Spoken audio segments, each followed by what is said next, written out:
Hey guys, welcome back. This is episode 2 of Color Shifters.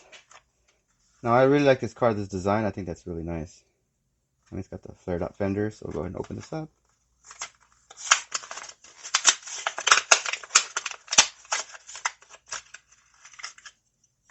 So let's look at it before.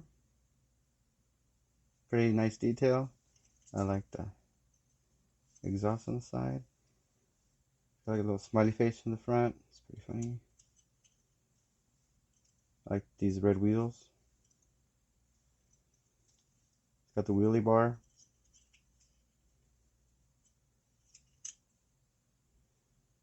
Let's see what happens when we change the color.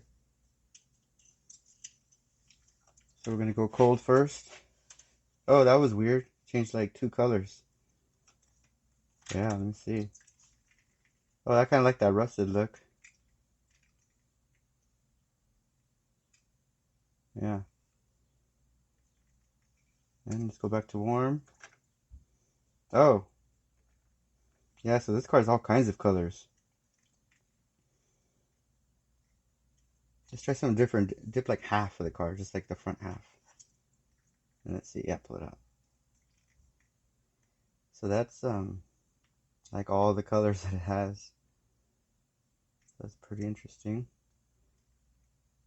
All right, hope you guys liked it. We're keeping these short and sweet.